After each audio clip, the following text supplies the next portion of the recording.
Lectura del Santo Evangelio según San Lucas. Gloria a ti, Señor.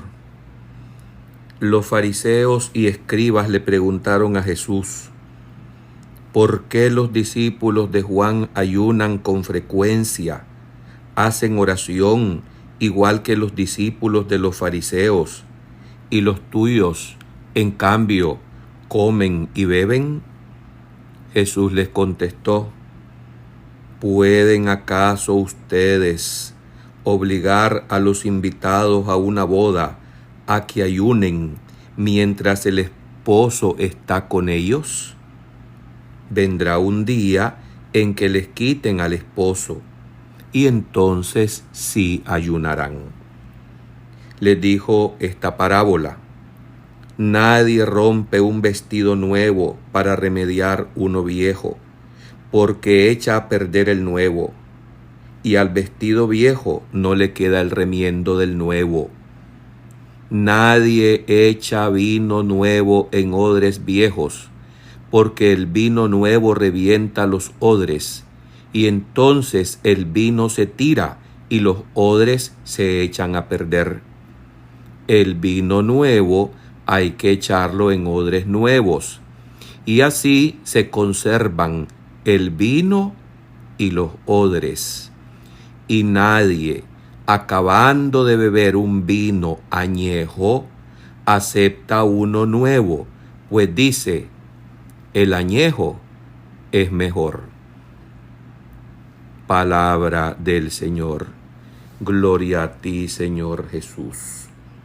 Por este santo evangelio se borren nuestros pecados.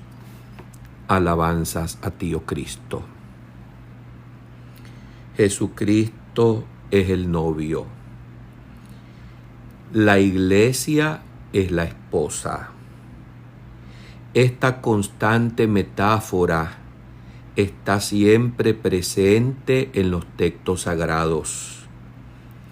Tanto en el Viejo Testamento, en algunos de los libros proféticos, así como también en libros sapienciales, como el Cantar de los Cantares, algunos salmos.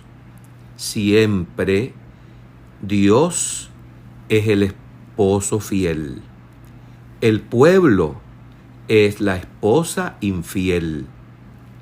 En el Nuevo Testamento se repite esta metáfora.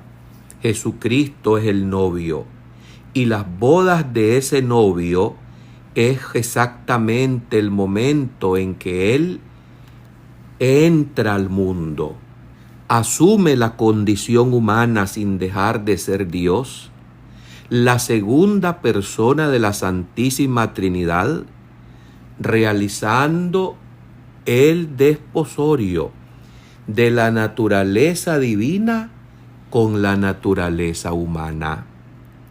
Y como enseña la sana teología tomista, aquello que Dios ha asumido por amor, no lo dejará jamás.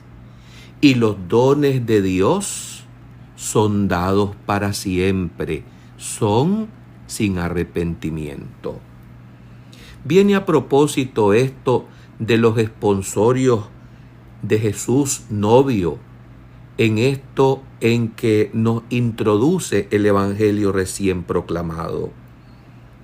Jesús contesta a la hipocresía y al espionaje de los fariseos, que dicen: ¿por qué los discípulos de Juan ayunan y los tuyos no? La interrogante de Jesús les interpela y les deja en claro la situación. Incluso contiene una enseñanza que estos líderes religiosos que llegaban a cuestionar hipócritamente al Divino Maestro conocían su contenido implícito. ¿Acaso pueden ustedes obligar a los invitados a la boda a que ayunen mientras el esposo está con ellos?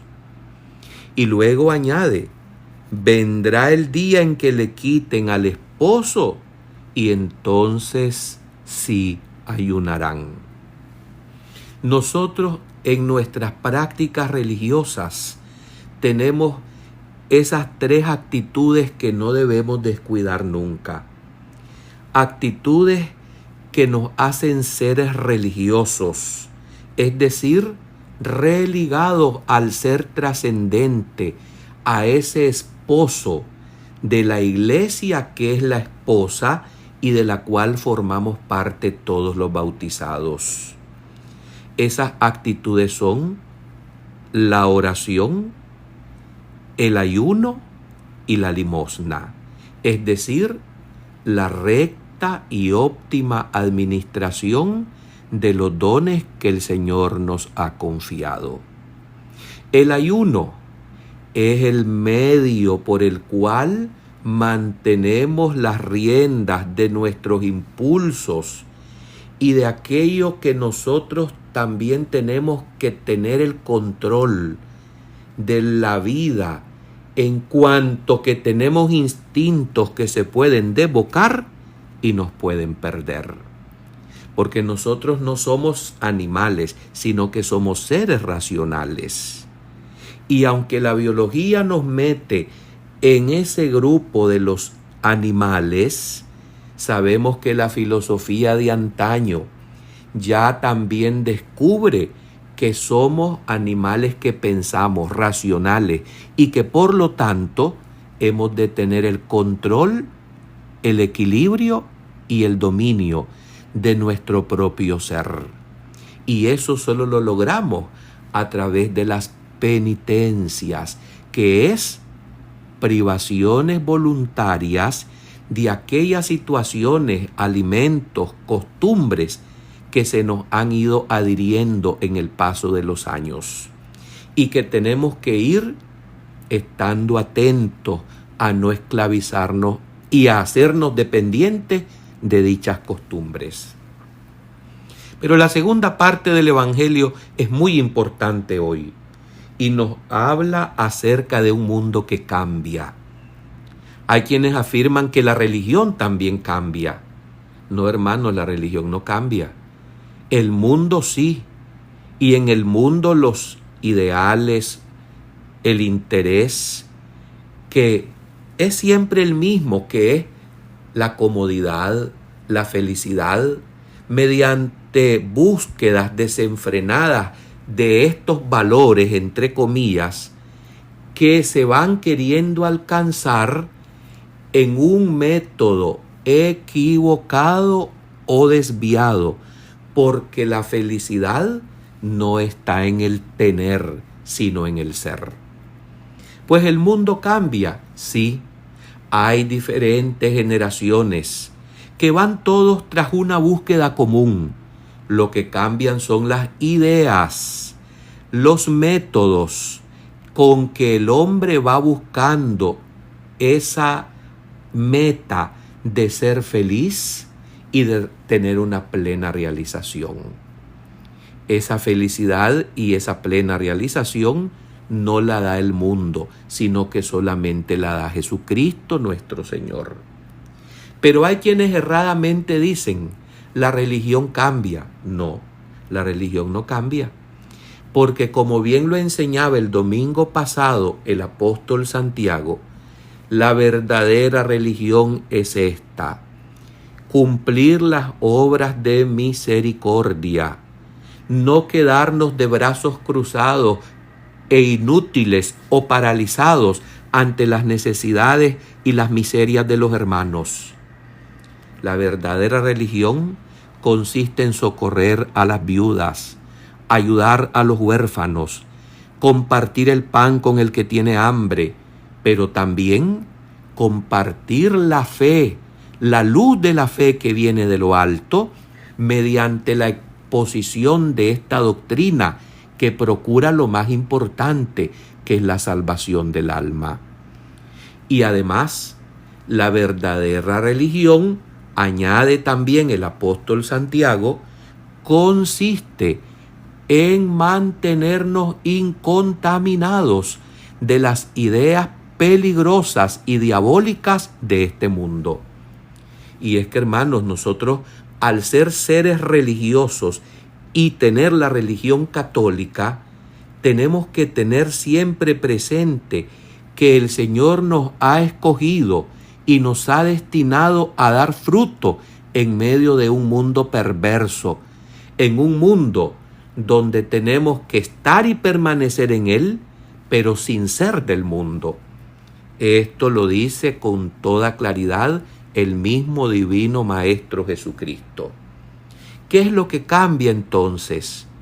En cuanto a lo que procura el ser religioso, son los métodos, las estrategias que debemos reconsiderar para poder llegar y alcanzar con la evangelización y con el adoctrinamiento católico a todos los rincones y a todos los lugares de la tierra. Por ejemplo, hace 50 años no existía la Internet. No era posible tener este medio de comunicación que hoy estamos aprovechando para llevar esta buena noticia, este evangelio, hasta tus oídos, hasta tu hogar, hasta tu corazón. No existía la globalización, que ha traído tantos riesgos, peligros de las doctrinas venenosas, torcidas, y de las enseñanzas que contaminan y envenenan el corazón. Los métodos modernos de comunicación en esta era de la digitalización y la globalización han de ser aprovechados para llevar la buena noticia a todos los lugares y a todos los rincones de la tierra. Ayer nos decía el Señor, Dunk in altum, que significa remar mar adentro, llevar sin amarras esta buena noticia del Evangelio, del amor de Dios, a todos los rincones y a todos los corazones de los hombres. Pero además, este Evangelio también se usa muchas veces en una interpretación ambigua que puede ser peligrosa. Y es cuando se abren portones inmensos de aceptaciones de cambios que vienen a poner en riesgo y en peligro las bases principales de nuestra doctrina católica, de lo que es la familia, institución que es fundada por el Señor desde la doctrina misma veterotestamentaria.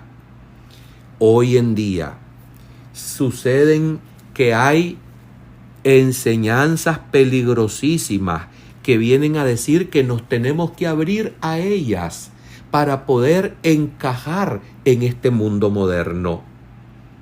Hemos conocido las turbulencias de la novedad con el Concilio Vaticano II. Por ejemplo, hay algunos que llegan a afirmar que este Concilio Vaticano II vino a hacer mucho daño a la generación actual y a las futuras. Y eso no es verdad. El Concilio Vaticano II ha de tener una hermenéutica de continuidad con todos los concilios anteriores, con el magisterio de los papas bimilenario y con la doctrina de la Iglesia. No es un nuevo espíritu del concilio, que esto viene con el veneno y el peligro de contaminar el corazón del hombre, en cuanto que justifica la tolerancia o a permisar enseñanzas de ideologías peligrosas, como por ejemplo la ideología del relativismo en estos tiempos. Ideología que ya fue condenada por la Iglesia desde el mismo Papa San Pío X contra el modernismo. Y ya no digamos Benedicto XVI en estos últimos tiempos. Sin duda el siglo, o mejor dicho este milenio que todavía es nuevo, es un tiempo de períodos de cambios, pero no de cambios en la doctrina, hermano, porque el depósito de la fe es invariable. Un solo Dios, un solo Señor, 3 personas distintas y un solo Dios verdadero. Cristo que se encarnó en el seno de María Virgen. Es decir, los dogmas de nuestra fe santa y católica no van a tener cambio nunca. ¿Qué reacción debemos tener ante una impetuosa ola peligrosa que dice que tenemos que abrirnos a los cambios religiosos? Debemos vigilar dos actitudes extremas: el ser obstinados y el ser simplistas. La obstinación no es buena porque dice no a todo y siempre está irritada por la idea de examinar el pro y el contra de todo. Nos preservamos de ella comprendiendo que los rechazos instintivos son indignos de una inteligencia hecha y capaz de poder examinarlo todo.